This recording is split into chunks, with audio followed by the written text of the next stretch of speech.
பரமசிவனே என் பக்கம், எவன் வந்தா என்ன எவன் போனா என்ன, சிவன் இருக்காண்டா அப்படிங்கிற ஆனந்த களிப்பு. ஏண்டா சாமியை படுத்தினதை விடவாடா வாழ்க்கையில நமக்கு துக்கம் வந்துருச்சு. அவரே அத்தனையும் நமக்கு அவ்வளவு ஆனந்தமா இருக்காரு, நமக்கு அதுக்கு மேல என்னடா இருக்கு? ஏண்டா அவரை என்னென்ன படுத்தினார்கள், இன்னமும் படுத்துறார்கள். அம்புடுதே பண்றாங்க சாமிய.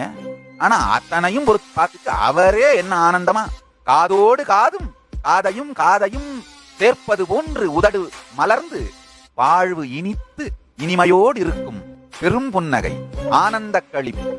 அவரே தனைய தாங்கி அவர் ஆனந்தமா இருக்கும். நமக்கெல்லாம் என்னடா வாழ்க்கையில துக்கம் வந்திருக்கு.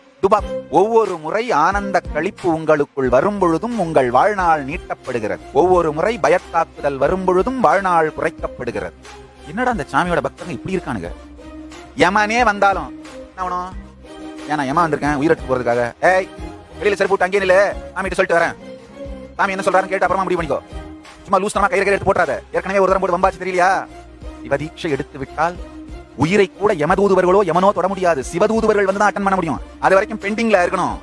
சிவதூதுவர்கள் வந்து கைலாயம் தான் கூட்டு போகணும். யமதூதுவர்களோ யமனோ வந்து யமலோகம் கூட்டு போக முடியாது. ஏய் அடுத்த வீடு பாரு, வீடு மாதிரி வந்துட்டேன்னு நினைக்கிறேன். நாங்க சிவதீட்சை எடுத்திருக்கோம். கண்டமாலை தெரியுதுல்ல, உயிருக்கு தாலி கண்டமாலை.